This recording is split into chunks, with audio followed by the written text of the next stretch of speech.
साल था 1943। दुनिया भर में सेकेंड वर्ल्ड वॉर चल रहा था।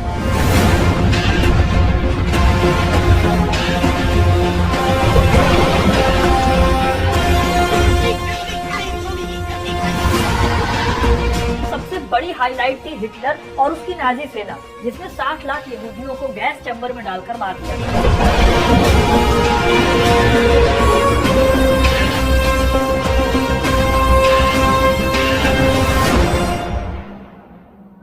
लेकिन इसी बीच भारत में, जहां ऐसी कोई सिचुएशन तो नहीं थी वॉर जैसी, लेकिन उसके बावजूद भी सिर्फ एक इंसान की वजह से 30 लाख इंडियंस भूख से तड़प कर मर गए थे। और ये शख्स कोई और नहीं बल्कि ब्रिटेन का प्रधानमंत्री विंस्टन चर्चिल था। विंस्टन चर्चिल को आज भी सेकेंड वर्ल्ड वॉर के हीरो के तौर पर पूरी दुनिया में पेश किया जाता है, जिसने हिटलर की बढ़ती तबाही को रोकने और उससे दुनिया को मुक्ति दिलाने में बहुत बड़ा रोल निभाया था। लेकिन जिस हिटलर के खिलाफ जाने के लिए विंस्टन चर्चिल इतने फेमस हुए, इंडिया में आज उन्हीं की इमेज हिटलर से भी कहीं ज्यादा बुरी है, क्योंकि सिर्फ एक साल के अंदर इंडिया के बंगाल में 30 लाख से ज्यादा लोग बिना किसी बीमारी या फिर प्राकृतिक आपदा के भूख से मरने के लिए मजबूर हो गए।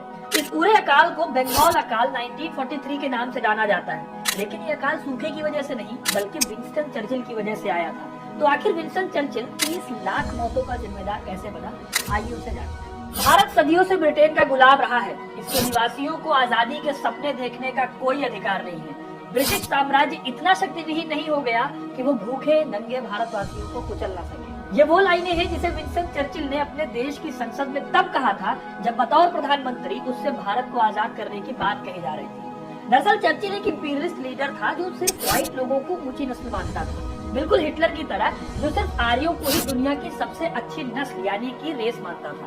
यही वजह थी कि चर्चिल भारत को आजाद करने के पक्ष में नहीं था। और इसके पीछे एक और बहुत बड़ी वजह थी और वो थी गांधी जी की पॉपुलैरिटी। चर्चिल अगर भारत में किसी से सबसे ज्यादा नफरत करता था तो वो थे गांधी जी, क्योंकि गांधी जी की पैन इंडिया ही नहीं बल्कि पूरे वर्ल्ड में बहुत अच्छी इमेज थी। इसके अलावा चर्चिल भारत को एक कॉलोनी से ज्यादा कुछ नहीं देखता था, जहाँ से वो जितना ज्यादा फायदा हो सके कमा लेना चाहता था, और इसी जिद ने बंगाल के अकाल को जन्म दिया। अब जरा इस कहानी को अगर डिटेल में समझे तो बंगाल में एक साल के लिए भयंकर अकाल पड़ा और इसमें लोगों के पास खाने के लिए कुछ नहीं बचा। जब बंगाल के गांवों में लोगों को खाने के लिए कुछ नहीं मिल रहा था तो वो लोग शहरों की तरफ भागे। कई हिस्टोरियंस कहते हैं कि शहरों में हालत और ज्यादा बदतर थी, क्योंकि लोगों की लाशें सड़कों पर पड़ी हुई थी और शहरों से लाश हटाना भी मुश्किल हो रहा था। यह काल कितना ज्यादा ग्रूसम था इसका अंदाजा आप बस इस बात से लगा सकते हो कि बंगाल में जो जवान लड़के थे वो अपने बूढ़े माँ बाप को खाने के लिए तैयार हो गए थे। एक साल तक बंगाल की सड़कों पर भूख और मौत के अलावा कुछ भी नहीं था, जिसके बाद करीब 30 लाख से ज्यादा लोग मारे गए। अब इतने बड़े पैमाने पर लोग मारे गए तो जवाब तो देना ही था। अब जवाब क्योंकि अंग्रेजी सरकार को देना था, इसीलिए एक कमेटी बनाई गई और इस कमेटी का काम था इस अकाल के पीछे की वजहों की जांच करना। जब ये कमेटी बनाई गई तो इन्होंने अपनी जांच में ये पाया कि फूड ग्रेन्स यानी कि जो अनाज की कमी हो गई उसकी वजह से ये अकाल पड़ा। लेकिन ये अनाज की कमी हुई क्यों थी, इसके बारे में इस रिपोर्ट में बहुत सारी बातें कही गई थी। जैसे कि उन्होंने बताया कि 1942 में तूफान आया, भारी बारिश हुई और फसलों में कीट लगने की वजह से पैदावार कम हुई। दूसरी वजह उन्होंने ये बताई कि दूसरे विश्व युद्ध में जापान ने रंगून को अपने कब्जे में ले लिया था और वहाँ से धान का इंपोर्ट रुक गया। इसकी वजह से कंजम्पशन और सप्लाई में संतुलन तो बिगड़ा ही, साथ ही साथ धान की बिक्री के दाम बढ़ गए और इसी वजह से लोगों के पास खाने के लिए कुछ नहीं बचा। इस रिपोर्ट का विरोध भी हुआ, लेकिन बाद में इस बात को पूरी तरह से दबा दिया गया। लेकिन 1981 में इंडिया के रिनोन्ड इकोनॉमिस्ट अमर्त्य सेन का एक आर्टिकल आता है, पॉवर्टी एंड फेमाइन। उनके आर्टिकल में इस अकाल से जुड़े इतने ज्यादा चौंकाने वाले आंकड़े आए कि पूरी दुनिया हैरान रह गई। सेन ने अपने आर्टिकल में 1941, 1942 और 1943 की स्टडी की, जिसके बाद उन्होंने बताया कि 1941 को अगर हम 1943 से कंपेयर करें तो उस साल 13% ज्यादा धान की पैदावार हुई थी। इसके अलावा 1943 में गेहूं और आटे का इंपोर्ट भी लगभग 33% ज्यादा किया गया था, जिससे पर कैपिटा सप्लाई 11% ज्यादा हो गई थी। यहाँ तक कि डेटा ये भी बताता है कि मरने वालों की तादाद तीसरे और चौथे क्वार्टर में सबसे ज्यादा थी। और सबसे आखिरी बात, हर साल ऐसा होता है कि स्टॉक में धान या फिर गेहूं कुछ मात्रा में बच जाता है, जिसे अगले साल कैरी फॉरवर्ड किया जाता है। और 1942 के अंत में जो धान और गेहूं का स्टॉक था उसे 1943 में कैरी फॉरवर्ड किया गया था और ये पिछले सालों की मात्रा में ज्यादा था। तो कुल मिलाकर बात ये है कि जब सप्लाई और अनाज की उपज पिछले साल की तुलना में ज्यादा हुई थी तो आखिर लोग भूखे क्यों मरे। यानी कि बंगाल में जो 1943 का अकाल आया उस समय भरपूर अनाज था और उस भरपूर अनाज को भारत के लोगों से दूर रखा गया। अब इस रिपोर्ट की उस बात पर आते हैं जिसमें ये बताया गया कि मौसम बहुत ज्यादा जिम्मेदार था इस अकाल के लिए। अब होता यह है कि मौसम को आमतौर से अकाल के लिए बहुत ज्यादा जिम्मेदार माना जाता है, क्योंकि उस पर टैबलेट टाइम में जिसमें आमतौर से बारिश हुआ करती थी उस दौरान सूखा पड़ जाता है। लेकिन यहाँ पर अफसोस वाली बात यह है कि 1943 के टाइम पर ऐसा कुछ भी नहीं हुआ था। अब अगर इनसे जुड़े आंकड़ों पर नजर डालें तो 1873 से 1943 के बीच इंडिया में कुल 6 बड़े अकाल पड़े। साल 2019 में जियोफिजिकल रिसर्च लेटर्स नाम से एक जर्नल ने इन अकालों के अध्ययन पर एक रिसर्च पेपर छापा।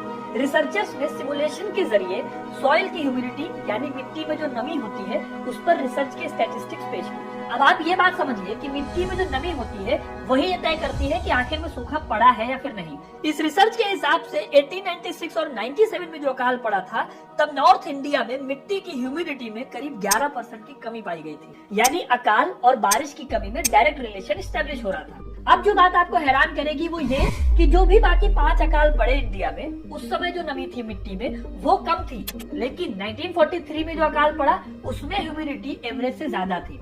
अब ऐसे में अकाल के लिए सूखे की जो वजह बताई जा रही थी उसको भी पूरी तरह से झूठ बताया जाता है। 1943 में जब मौसम और सप्लाई दोनों इतने बेहतरीन थे तो उसके बावजूद भी लोगों को अनाज खाने को क्यों नहीं मिल रहा था?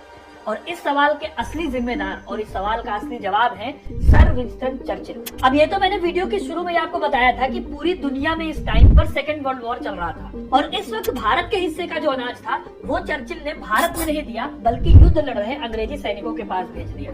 सिर्फ यही नहीं, गोरों की सरकार ने भारत का अपना सेफ अनाज भी श्रीलंका भेज दिया। इसी के साथ उसी चर्चिल ने ऑस्ट्रेलिया से आए अनाज से भरे गेहूं के जहाज को भारतीय बंदरगाहों की बजाय मिडिल ईस्ट की तरफ भेज दिया। चर्चिल यही नहीं रुका, जब दूसरे देशों ने भारत को गेहूं देना चाहा या फिर अन्न भेजकर मरते हुए भारतीयों को बचाना चाहा तो चर्चिल ने दूसरे देशों की मदद पर भी रोक लगा दी।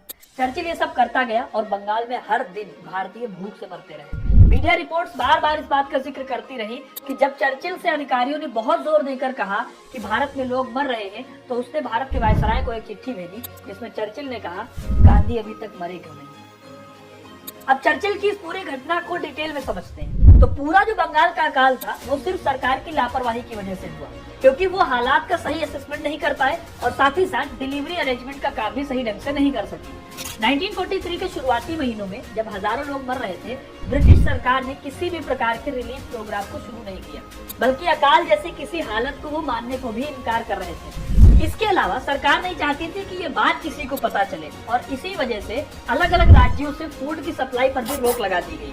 अब इससे हुआ ये कि बंगाल में कालाबाजारी होने लगी, जिसकी वजह से ऊंचे दामों पर अनाज बिकने लगा। जिनके पास पैसे थे उन्होंने शुरुआत में ही अकाल को भांपते हुए बड़ी मात्रा में अनाज को खरीदकर अपने यहाँ स्टोर कर दिया और बचे अब गरीब लोग जिनके पास ना तो पैसे थे और ना ही कोई उपाय सिवाय मरने के। अब जैसा कि हमने आपको बताया था कि उस वक्त बंगाल में बहुत बड़ी मात्रा में अनाज वहाँ के सरकारी गोदामों में रखा हुआ था। ऐसे में चर्चिल को लगा अगर लोग भूख से तड़प रहे होंगे तो वो सरकारी गोदामों पर हमले करके अनाज लूट ले जाएंगे, इसीलिए उन्होंने बंगाल से वो सारा अनाज निकलवा दिया। चर्चिल के ऑर्डर्स को फॉलो करते हुए जनवरी 1943 में इंडिया के वायसराय लॉर्ड बेवेल ने लोकल एडमिनिस्ट्रेशन को इंस्ट्रक्शन दिए कि बंगाल का अनाज सिलोन यानी श्रीलंका भेजा जाए। अब इतनी कहानी से आपको चर्चिल की सनक समझ में आ गई होगी, लेकिन सिर्फ चर्चिल की सनक इस अकाल के लिए जिम्मेदार नहीं थी। अकाल के पीछे एक बहुत बड़ा रीजन था उस टाइम का सेकेंड वर्ल्ड वॉर। अब क्योंकि चर्चिल को इस जंग का हीरो बनना था, इसीलिए ब्रिटेन ने भी इस जंग में बढ़ चढ़कर हिस्सा लिया। सेकेंड वर्ल्ड वॉर की वजह से महंगाई बढ़ी, वही जो गांव के लोग थे उनकी महंगाई की तुलना में आमदनी नहीं बढ़ी। 1943 का जो तीसरा और चौथा क्वार्टर था उसमें जो गरीबों के अनाज खरीदने की कैपेसिटी थी वो फिक्स प्राइस से 3 गुना ज्यादा बढ़ गई थी। इसके अलावा जो ब्रिटिश फौज थी उनकी बहुत भारी भारी बटालियंस कलकत्ता में डेरा डाले हुई थी। इससे हुआ ये कि कलकत्ता में ग्रेन डिस्ट्रीब्यूशन अरेंजमेंट बिगड़ गया। जब कलकत्ता वासियों और फौजियों के लिए सरकारी आपूर्ति कम पड़ने लगी तो गांव के इलाकों से ऊंची कीमतों पर धान खरीदा गया और उसे शहरों में लाया गया। इससे ये हुआ कि गांव में और ज्यादा किल्लत बढ़ गई और लोग मरने के लिए मजबूर हो गए। और रिपोर्ट में जो शुरू में बात कही गई थी कि जापान ने रंगून पर कब्जा कर लिया था, इस वजह से भी यहाँ पर बहुत बड़ा असर पड़ा। जापान से लड़ाई के लिए ब्रिटेन ने बंगाल के कई गांवों को युद्ध क्षेत्र मान लिया था और इस दौरान उन गांवों में जो धान की फसल बोई गई थी उसे सैनिकों और बमबारियों की वजह से बर्बाद हो जाना पड़ा। ऐसे में बंगाल के जो दूर के गांव के लोग थे जो अपनी खेती कर लेते थे उनका अनाज भी बर्बाद हो गया। लेकिन बंगाल के इस पूरे टाइम पीरियड में विंस्टन चर्चिल का जितना बड़ा रोल है उतना ही बड़ा रोल मीडिया का भी है। जापानी फौज बर्मा की सीमा पर आ टिकी थी ऐसे में अगर मीडिया अकाल का जिक्र करता तो जाहिर था कि ब्रिटिश पार्लियामेंट और यहाँ के लोगों में चर्चा होती, जिससे इंग्लैंड की फौजों को युद्ध में मुश्किल हो सकती थी। इसी वजह से तमाम भारतीय और ब्रिटिश अखबार चुप थे और इस खामोशी में 1943 के 3 क्वार्टर बीत गए। लोग मरते रहे और लाखों की संख्या में मरे, पर इसकी कोई खबर बतौर अकाल छापी ही नहीं गई। इसके बाद आखिरकार द स्टेट्समैन नाम का एक अखबार अंग्रेजी सरकार से भिड़ गया, जिसने 16 अक्टूबर 1943 को अपने एडिटोरियल में इस आपदा का जिक्र किया। लेकिन ये 2000 का आंकड़ा भी महज वो सरकारी आंकड़ा था जिसमें मरने वालों की गिनती की जा सकती थी। मगर कुछ लोग ऐसे भी थे जो बिना गिनती के ही मारे जा रहे थे और ऐसे लोगों की तादाद बहुत ज्यादा थी। इंग्लैंड लगातार भारत के वायसराय वेवेल पे दबाव डाल रहा था कि मित्र राष्ट्रों की फौजों के लिए वो और अनाज भारत से निकाल कर भेजे।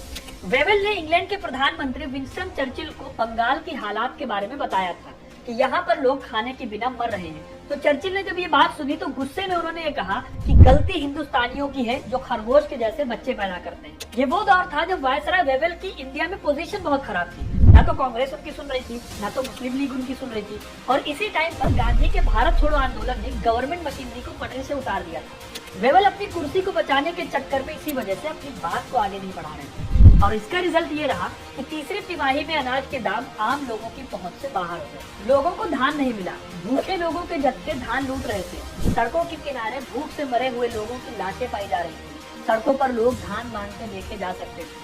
लेकिन चर्चिल हिटलर बन चुका था और भारत के लोग उसके लिए यहूदी थे। इसीलिए कहा जाता है कि उस दौरान बंगाल में जिन्हें राशन मिला भी वो बस 400 कैलोरी के बराबर था। कोइंसिडेंस ये है कि ये ठीक उतना ही अनाज था जितना जर्मनी के कंसंट्रेशन कैंप्स में यहूदियों को दिया जा रहा था। भारत के वायसराय वेवेल की डायरी से बाद में ये पता चला कि चर्चिल सिर्फ उन लोगों तक राशन पहुंचाना चाहते थे जो युद्ध में कोई योगदान दे रहे थे और इसी वजह से उस दौर में इंग्लैंड में लोग चर्चिल को हिटलर कहने लगे थे। लेकिन उस पर ना तो भारतीयों के भूखे मरने से कोई असर पड़ता था, ना ही हिटलर कहे जाने से। वो भारत को आजादी देना तो दूर, भारत पर पकड़ मजबूत करने के लिए नए नए प्लान बना रहा था। 1937 में वायसराय लिन लिथगो को लिखे एक पत्र में चर्चिल ने इस बात की मंशा जाहिर की थी।